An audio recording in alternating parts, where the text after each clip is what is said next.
The Christmas Princess Part 2. Clarabelle did not answer, but her tears dropped on the baby's face. The little princess seemed annoyed by them. She put up her tiny hand and, with a fretful expression, brushed them off. And that very evening the certainty came. The head nurse sent for the queen while she was undressing the child, and the mother hastened to the nursery.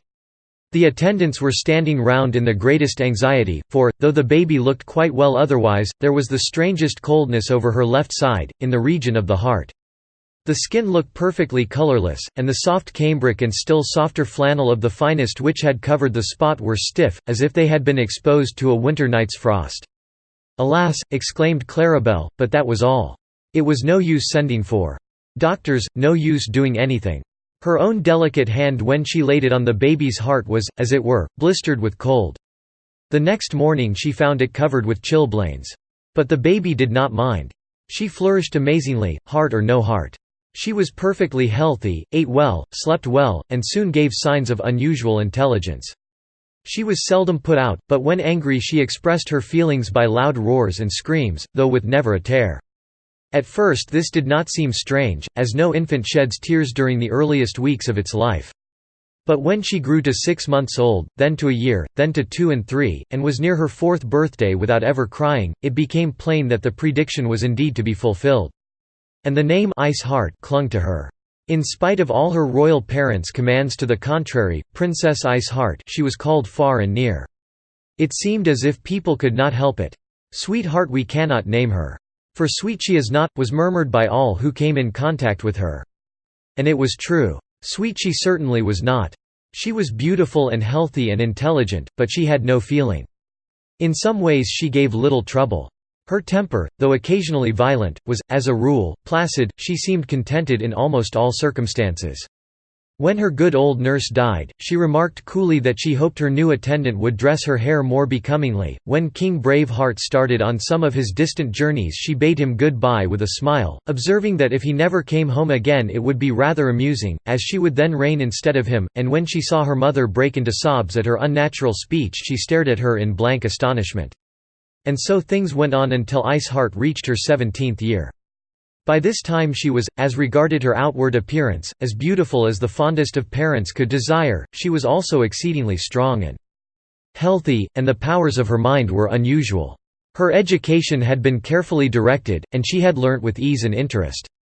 She could speak in several languages, her paintings were worthy of admiration, as they were skillful and well executed. She could play with brilliancy on various instruments.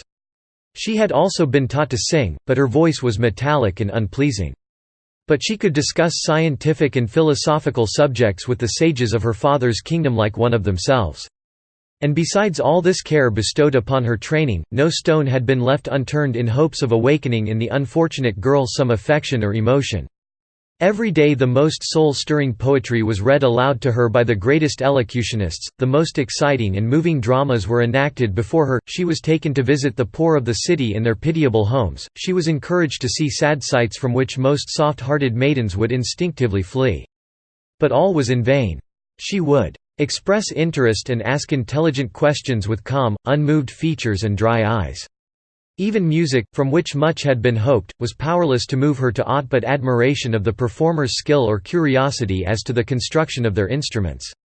There was but one peculiarity about her, which sometimes, though they could not have explained why, seemed to Ice Heart's unhappy parents to hint at some shadowy hope. The sight of tears was evidently disagreeable to her.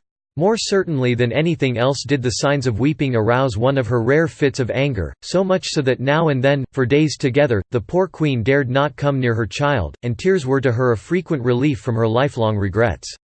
So beautiful and wealthy and accomplished a maiden was naturally not without suitors, and from this direction, too, at first, Queen Clarabelle trusted fondly that cure might come. If she could but fall in love, she said, the first time the idea struck her. "My poor dear," replied the king, "to see, you must have eyes; to love, you must have a heart, but a heart she has," persisted the mother. "It is only, as it were, asleep, frozen, like the winter stream which bursts forth again into ever-fresh life and movement with the awaking spring, so lovers were invited, and lovers came and were made welcome by the dozen. Lovers of every description, rich and poor, old and young, handsome and ugly, so long as they were of passable birth and fair character, King Brave-Heart was not too particular, in the forlorn hope that among them one fortunate wight might rouse some sentiment in the lovely statue he desired to win. But all in vain. Each prince, or duke, or simple knight, duly instructed in the sad case, did his best. One would try poetry, another his lute, a third sighs and appeals, a fourth, imagining he had made some way, would attempt the bold stroke of telling Ice-Heart that unless she could respond to his adoration he would drown himself. She only smiled, and begged him to allow her to witness the performance. She had never seen anyone drown. So, one by one, the troop of aspirants, some in disgust, some in strange fear, some in annoyance, took their departure, preferring a more ordinary spouse than the bewitched though beautiful princess. And she saw them go with calmness, though, in one or two cases she had replied to her parents that she had no objection to marry Prince so-and-so, or Count such another, if they desired it. It would be rather agreeable to have a husband if he gave her plenty of presents and did all she asked. Though a sighing and moaning lover, or a man who is always twiddling a fiddle or making verses I could not stand, she would add contemptuously. So King Brave-Heart thought it best to try no such experiment. And in future no gentleman was allowed to present himself except with the understanding that he alone who should succeed in making Princess Ice-Heart shed a tear would be accepted as her betrothed. This proclamation diminished at once the number of suitors. Indeed, after one or two candidates had failed, no more appeared, so well did it come to be known that the attempt was hopeless. And for more than a year Princess Ice-Heart was left to herself, very much, apparently, to her satisfaction. But all this time the Mystic Sisters were not idle or forgetful. Several of the aspirants to Ice-Heart's hand had been chosen by them and conveyed to the neighborhood of the palace by their intermediacy from remote lands. And among these, one of the few who had found some slight favor in the maiden's eyes was a special protégé of the Western Fairy, the young and spirited Prince Francolin. He was not one of the sighing or sentimental order of swains, he was full of life and adventure and brightness, and his heart was warm and generous. He admired the beautiful girl, but he pitied her still more, and this pity was the real motive which made him yield to the fairy's proposal that he should try again. "You pleased the poor child," she said, when she arrived one day at the prince's home to talk over her new idea. "You made her smile by your liveliness and fun. For I was there when you little knew it. The girl has been overdosed with sentimentality and doleful strains. I believe we have been on a wrong track all this time. What do you propose?" said Francolin, gravely, for he could be serious enough when seriousness was called for. "She did not actually dislike me, but that is the most that can be said, and however I may feel for her, however I may admire her beauty and intelligence, nothing would induce me to wed a bride who could not return my affection. Indeed, I could scarcely feel any for such a one, ah no." "I agree with you entirely," said the fairy. "But listen, my power is great in some ways. I am well versed in ordinary enchantment, and am most willing to employ my utmost skill for my unfortunate god-daughter." She then unfolded to him her scheme, and obtained his consent to it. "Now is your time," she said, in conclusion. "I hear on the best authority that Ice-Heart is feeling rather dull and bored at present. It is some time since she has had the variety of a new suitor, and she will welcome any distraction," and she proceeded to arrange all the details of her plan. So it came to pass that very shortly after the conversation I have related there was great excitement in the capital city of the Kingdom of the Four Orts. After an interval of more than a year a new suitor had at length presented himself for the hand of the Princess Ice-Heart. Only the king and queen received the news with melancholy indifference. "He may try as the others have done," said Brave-Heart to the messenger announcing the arrival of the stranger at the gates, accompanied by a magnificent retinue, "but it is useless. For the poor king was fast losing all hope of his daughter's case, he was growing aged and care-worn before his time." "Does he know the terms attached to his acceptance?" inquired the queen. Yes, the messenger from the unknown candidate for the hand of the beautiful Ice-Heart had been expressly charged to say that the Prince Jocko, such was the newcomer's name, was fully informed as to all particulars, and prepared to comply with the conditions. The princess's parents smiled somewhat bitterly. They had no hope, but still they could not forbid the attempt. "Prince Jocko," said the king, "not a very prince-like name. However, it matters little." A few hours later the royal pair and their daughter, with all their attendants, in great state and ceremony, were awaiting their guest. And soon a blast of trumpets announced his approach.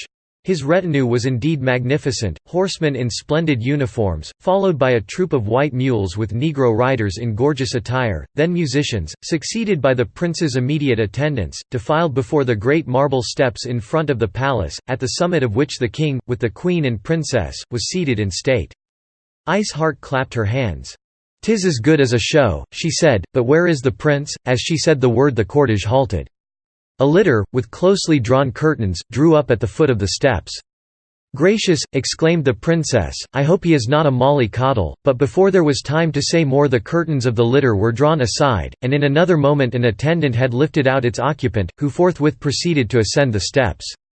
The parents and their daughter stared at each other and gasped. Prince Jocko was neither more nor less than a monkey. But such a monkey as never before had been seen. He was more comical than words can express, and when at last he stood before them, and bowed to the ground, a three-cornered hat in his hand, his sword sticking straight out behind, his tail sweeping the ground, the effect was irresistible. King Brave Heart turned his head aside. Queen Clarabelle smothered her face in her handkerchief. Princess Ice Heart opened her pretty mouth wide and forgot to close it again, while a curious expression stole into her beautiful eyes. Was it a trick? No, Prince Jocko proceeded to speak. He laid his little brown paw on his heart, bowed again, coughed, sneezed, and finally began an oration. If his appearance was too funny, his words and gestures were 100 times more so. He rolled his eyes, he declaimed, he posed and pirouetted like a miniature dancing master, and his little cracked voice rose higher and higher as his own fine words and expressions increased in eloquence. And at last a sound, which never before had been heard, save faintly, made everyone start. The princess was laughing as if she could no longer contain herself. Clear, ringing, merry laughter, which it did one's heart good to hear. And on she went, laughing ever, till she flung herself at her mother's feet, the tears rolling down her cheeks. "Oh, mamma," she exclaimed, "I never," and then she went off again. But Prince Jocko suddenly grew silent.